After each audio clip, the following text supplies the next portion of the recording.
Poster है गोलमाल। तो रजत बताइए कौन है इस घर का वो गोलमाल इंसान। तो भाई अब दिग्विजय का तो हो गया है, लेकिन अब है बारी रजत। तुम लोग हो मेरी ट्रॉफी, तुम सारे मेरी इतनी सारी ट्रॉफीज हो कि उसकी गिनती नहीं हो रही अब। तो भाई अब दिग्विजय का तो हो गया है, लेकिन अब है बारी रजत की। जी हाँ, बिल्कुल सीरियसली ये बात सुनना, क्योंकि अब ये जो है गेम है ये रजत के साथ होने वाला है, क्योंकि टॉप 5 में लेकर के जाना है शिल्पा को और ईशा को। जी हाँ, ऑलरेडी 3 लोग तो टॉप 5 में वहां पहुंच चुके हैं। विवियान, करण, ये 2 तो होना ही है, और अविनाश को तो रखना ही है। ये 3 बंदे वहां टॉप 5 के लिए फाइनल है। तो अब जो है अगर रजत को भी अगर वहां पर जगह दी जाती है तो ये जो दो इनकी है प्रायोरिटीज, शिल्पा और ईशा, इनमें से फिर कोई एक ही वहां पहुंच पाएगा। या तो शिल्पा पहुंचेगी या तो ईशा, क्योंकि शिल्पा को ज्यादा वोट्स आ रहे हैं, ज्यादा लोग पसंद कर रहे हैं, ज्यादा उसे एपिसोड में टाइम मिल रहा है, तो शिल्पा के चांस ज्यादा है, तो ईशा के चांस कम हो जाएंगे। लेकिन ईशा के साथ जो है पहले से ही बॉन्ड हो चुका है, तो उसे तो टॉप 5 में लेके जाना ही होगा। तो अब बारी है रजत की। जी हाँ भैया, अगर इस पर अभी से रजत के फैंस ने कोई एक्शन नहीं लिया, इसके लिए कोई अच्छी सी हैशटैग मुहिम नहीं चलाई, तो रजत के साथ भी सेम गेम हमें देखने को मिल सकता है आने वाले वीक्स में। तो भाई क्यों मैं ऐसा कह रहा हूँ, इसके पीछे बहुत बड़ा रीजन है। क्योंकि क्या होता है, बिग बॉस की जब ये कंटेस्टेंट्स की लिस्ट बनती है और जब वो इंटर होते हैं, तब ही जो है बिग बॉस के टॉप 5 वहां सिलेक्ट हो जाते हैं, पहले से ही सिलेक्ट हो जाते हैं। बाकी कंटेस्टेंट तो फिलर्स होते हैं, वो टाइम टू टाइम उन्हें कब कब कहां कहां कैसे यूज करना है और कब निकालना है, ये सब कुछ प्लान हो जाता है।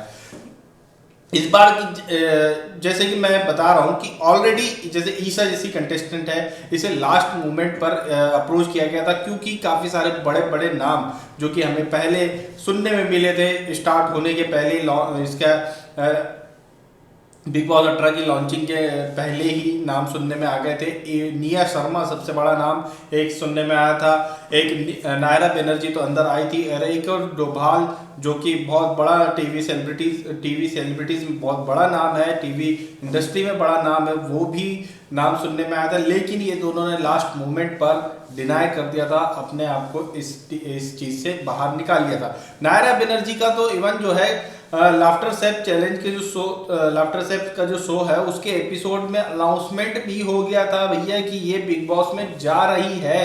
एंड टाइम पर उसने इसे कैंसिल किया, क्योंकि उसकी जो डील थी कि भाई मैं या तो विनर बनूंगी, मुझे फाइनल में होना है, ये डील उसकी कंफर्म हो नहीं पाई थी। वो विनर के लिए विनर और रनर अप ये वाले मामले पर ही अटक गई थी, वो उससे नीचे की डील मान ही नहीं रही थी, इसीलिए उसकी वो जो है डील जो है कैंसिल हुई, और इसलिए वो इंटर नहीं हुई। और फिर लास्ट मोमेंट पर जो है ईशा से इन्होंने कांटेक्ट किया, और ईशा के साथ इनकी टॉप 5 की, एटलीस्ट टॉप 5 की जो है डील हुई है, तब फिर ईशा यहाँ पर इस घर में अंदर आई है। भैया मैं टॉप 5 के बिना तो नहीं जाऊंगी, ऐसा क्लियर है भैया। शिल्पा का भी यही है, शिल्पा ने भी एमजी बनाकर आई है, भैया मैं टॉप 5 के बिना मैं कहीं नहीं जाने वाली, चाहे मैं कुछ भी करूं।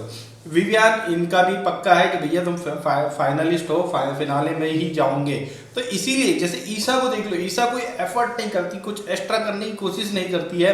क्या किया है अभी तक इतने दिनों में अगर देखा जाए तो उससे ज्यादा एफर्ट्स, उससे ज्यादा कोशिश, उससे ज्यादा कंटेंट देने की मेहनत अगर देखा जाए तो कशिश करती हुई दिखाई देती है। घर की दूसरी फीमेल कंटेस्टेंट दिखाई देती है कि वो लगी हुई है कि कुछ करे, कुछ दिखे, लेकिन ईशा बिल्कुल भी ऐसे मोमेंट में कहीं दिखाई नहीं देती। वो बल्कि अपने ही दूसरों के जो उसके खास है उन लोग के ही मुद्दों में अपना मुद्दा ढूंढती है, उसका कोई खुद का कुछ मुद्दा नहीं है, क्योंकि उसे पता है यार मैं क्यों मेहनत करूं जब तक मेरे ऊपर नहीं आ रहा। मैं तो टॉप 5 में मुझे जाना ही है, उसके बाद में फिर वोटिंग पर ही खेल होना है। और फिर विवियान ऑलरेडी इनका पहले से फिक्स्ड है, करण या फिर और कोई और हो सकता है, मगर मेरे चांस थोड़े से कम है उसके बाद, तो उसने ज्यादा मेहनत ही नहीं करना है, उसका टॉप 5 फिक्स है। यही सेम चीज जो है विवियान के साथ है, विवियान का भी फिनाले फिक्स है, उसे लाडला बना करके ही लेकर के आया गया है, इसीलिए वो भी कुछ एक्स्ट्रा मेहनत करते हुए कभी नहीं दिखाई देता। उसके साथ में जो चीजें ऑर्गेनिकली हो जाती है वही करते हुए दिखाई देता है। उसके अलावा अभी 2 वीक से उसके साथ जब कुछ हो ही नहीं रहा था तो वो शांत बैठा हुआ था, उसके लिए फिर उसको वीकेंड के वार पर बोलना पड़ा कि भैया तुम कुछ नहीं कर रहे हो, दिख ही नहीं रहे हो। तो फिर वो एक्टिव हुआ थोड़ा सा, वरना वो भी क्यों, वो भी एक्स्ट्रा मेहनत या एक्स्ट्रा एफर्ट डाल ही नहीं रहा है, क्योंकि उन्हें वो पता है कि हमारी वो जगह, वो पोजीशन हमारी फाइनल है, फिक्स है, हम वहां तक पहुंचना ही है, ये उन्हें पता है। बस इतना करो कि एकदम ना दिखना बंद हो जाओ, थोड़ा थोड़ा थोड़ा करते रहो, यही एफर्ट इन लोग का दिखता है। तो इस वजह से जो है टॉप 5 ऑलरेडी फिक्स है। विवियान, करण को लेकर के जाना इनकी मजबूरी है, करण को लेकर के जाएंगे ही, अविनाश को लेकर के जाना है। अविनाश के साथ हालांकि ये नहीं है कि उसके साथ डील हो गई है, उसके साथ कोई डील वील नहीं है अविनाश के साथ। अविनाश लेकिन जो है गेम में काफी स्ट्रांग है, उसे अगर टॉप 5 फिनाले तक नहीं लेके गए तो वो भी एक अनफेयर लगेगा, इसलिए वो भी टॉप 5 में जाएगा।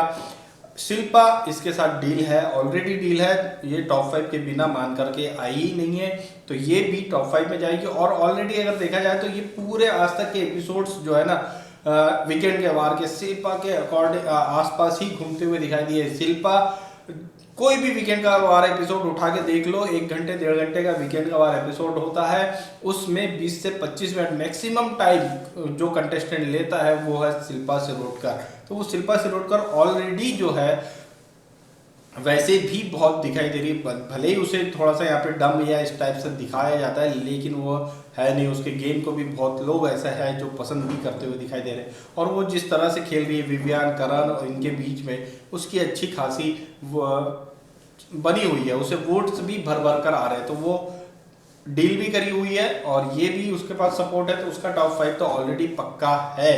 अब ये 4 लोग जब अंदर है तो फिर 2 लोग ही बचते हैं, रजत और ईशा, जिन्हें लेकर के जाना है। चाहत का तो कोई रोल ही नहीं है, चाहत को तो अभी कुछ दिनों में ये लोग निकाल देंगे। तो चाहत, जबकि चाहत एक स्ट्रॉन्ग कंटेस्टेंट, उसके कंटेंट दिखाना अब बंद कर दिया गया है, उसे जिस तरह से दिग्विजय के काफी सारे अच्छे अच्छे क्लिप्स हुआ करते थे वो दिखाना बंद कर दिया था, उससे नेगेटिव बनाने की कोशिश करी गई थी, वही सेम चीज अब चाहत के साथ होनी है, श्रुतिका के साथ होना है, स्टार्ट हो चुका है श्रुतिका के साथ, श्रुतिका को भी बाहर कर दिया जाना है। तो जो है बचे हुए वो रजत और ईशा है, और ईशा को लेकर के जाना इनकी मजबूरी है क्योंकि डील है। तो अब जो है रजत के साथ ये गेम होना पॉसिबल है। रजत अगर टॉप 5 में चला गया, मैं ये नोट कर लो आप, टॉप 5 में अगर रजत चला गया ना, टॉप 5 के बाद यही होता है, पूरा सीन ये होता है कि मेकर्स क्या है, फिर मेकर्स अपना हाथ छोड़ देते हैं। मेकर्स फिर ये सारी जो चीजें उठा पटक करते हैं ना, या कि हम उसको इसको या ऐसा वैसा, ये सारी चीजें मेकर्स फिर टॉप 5 के बाद बिल्कुल ओपन छोड़ देते हैं। अब भाई, अब जो है टॉप 5 के बाद तुम पब्लिक के वोट्स के ऊपर ही डिपेंड करते हो, वो अगर तुमको दे रहे हैं तो ही आप जीतोगे। और अगर रजत वहां टॉप 5 में चला गया फिर तो फिर पब्लिक के वोट्स के हिसाब से तो उसको बाहर निकालना और उसको हराना बिग बॉस के बस का नहीं रहने वाला। तो फिर इनका जो लाडला है विवियान या करण, ये लोग जो है बहुत टफ हो जाएगा इन लोगों के लिए, विवियान के लिए बहुत ज्यादा टफ हो जाएगा। रजत के यानी वोटिंग काउंटिंग को अगर देखा जाए तो, वोट काउंट्स को देखा जाए तो अभी वो ऑर्मेक्स की रैंकिंग में भी अभी पिछले लास्ट 2-3 वीक से जो है रजत दलाल नंबर 1 पर बना हुआ है, सेकंड पर विवियान बना हुआ है, थर्ड पर करण है, 14 और 5वें नंबर की पोजीशन चेंज होते रहती है, लेकिन टॉप 5 में शिल्पा भी बनी हुई है। ऑर्मेक्स की रेटिंग जो बहुत रिलायबल मानी जाती है, उसकी रैंकिंग है ये। तो रजत को अगर टॉप 5 में अगर इन्होंने डाल दिया तो फिर वोट के बेसिस पे उसको हराना बहुत मुश्किल हो जाएगा भाई, बहुत ज्यादा मुश्किल हो जाएगा। फिर करण और विवियान के वोट्स को मिलाना होगा, जो कि अब मेकर से जिस तरह का गेम क्रिएट कर दिया है करण वर्सेस विवियान, अब उसको मिक्स करना तो पॉसिबल नहीं होगा लास्ट टाइम में। तो इसीलिए जो है रजत को भी निकालना पड़ेगा अगर इनकी प्रायोरिटी विवियान को ही विनर बनाना है तो भाई, या किसी और को भी अगर विनर बनाना है रजत को छोड़ के, तो रजत को टॉप 5 से इन्हें निकालना ही होगा, किसी ना किसी तरह निकालना ही होगा, जिस तरह से दिग्विजय को निकाला है। दिग्विजय भी अगर टॉप 5 में होता ना, तो वो अगर टॉप 5 में अगर रजत ना हो, दिग्विजय भी होता, तो भी बंदा वो है सलमान के साइड में खड़े होने, फिनाले के दिन में सलमान के एक साइड खड़ा हुआ दिखाई देता अगर वोटिंग के बेसिस पर देखा जाए तो ये जो है मैं कह रहा हूँ पूरी बात घुमा फिरा के अब जो है दिग्विजय के साथ जो हुआ वो रजत के साथ होने वाला है। अगर इसके ऊपर रजत के फैंस ने, रजत के चाहने वालों ने अगर एक्शन नहीं लिया तो 1-2 वीक और देख लो, रजत इसी तरह से बाहर हमें दिखाई देगा, क्योंकि सेम हमने इससे पहले भी कई बार देखा है। लव कटारिया के साथ जो हुआ था भाई यही हुआ था लव कटारिया के साथ, नहीं तो जो मकबूल वहां जीती थी उसके कोई चांस नहीं थे लव कटारिया के सामने वोटिंग के बेसिस पर अगर जीत जाए, ये कोई चांस ही नहीं था। इवन जो है एक और बंदा था लव कटारिया के साथ में इंस्टाग्राम पे, उसकी अच्छी खासी फैन फॉलोइंग है, उसको भी अगर वोटिंग के बेसिस पे निकालना चाहते तो नहीं निकाल पाते, इसीलिए वो दोनों को पहले के पहले निकाला गया था, तब जाके सना मकबूल जीती थी वो। इसी तरह से जो है ये जो अपनी प्रायोरिटीज को है सेव करके लेकर के जाते हैं टॉप 5 में। टॉप 5 के बाद तो फिर खुला छोड़ देते हैं, मतलब टॉप 5 से पहले तक ये सारे गेम सेट कर लेते हैं। तो ये है पूरा का पूरा प्लान। रजत को अगर बचाना है तो अभी से भाई लग जाओ, वरना रजत को भी इसी तरह से निकलते हुए देखेंगे, ये मैं क्लियर कह रहा हूँ। आप लोगों की क्या राय इस बारे में हमें कमेंट करके जरूर